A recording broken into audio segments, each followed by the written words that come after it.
Hello guys, আজকে আমি লাল chicken ভুনা বানাচ্ছি। কি কি লাগবে একটু দেখো। লেবুর রস, টক দই, 3টে তেজপাতা, কাঁচা লঙ্কা, স্বাদ মতো লবণ, আর পেঁয়াজ কুচি, 2টো পেঁয়াজকে কুচি করে কেটে, আদা রসুন 2 চামচ, লাল লঙ্কার গুঁড়ো স্বাদ অনুসার দিতে পারেন, আর রিফাইন একটু, চিনি দিতেও পারো নাও পারো। তার মধ্যে 1 চামচ ঘি দিয়ে মিক্স করে 10 মিনিট ঢেকে রেখে দিতে হবে। তারপর কড়াই তেল দিয়ে তার মধ্যে 2টো লাল লঙ্কা, পেঁয়াজ কুচি, পেঁয়াজ এতে একটু বেশি লাগে, 4টে পেঁয়াজ দিতেই হবে। লাল করে নিতে হবে ভালো করে, ব্রাউন কালার করে নিতে হবে ভালো করে। একদম মিক্স করা চিকেন, দেখো পেঁয়াজের কালার এরকম হতে হবে, তবেই কালার ভালো আসবে।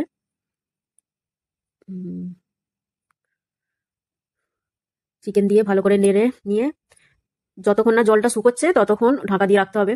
দেখুন জল শুকিয়ে যাওয়ার পরেই কত সুন্দর কালার এসছে। ভালো করে কষতে হবে, কষে নিয়ে দেখুন কালার কত সুন্দর এসছে।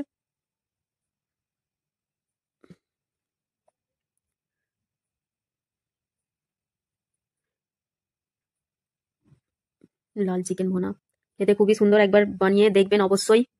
ভালো লাগলে কমেন্ট করে বলবেন, চ্যানেল সাবস্ক্রাইব, লাইক, শেয়ার করবেন। আর যদি ভালো লাগে এলাইচি, লং আর দারচিনি ইউজ করতে পারো, তোমাদের ওপর। আমি দিয়েছি এইগুলোই, বাস কমপ্লিট।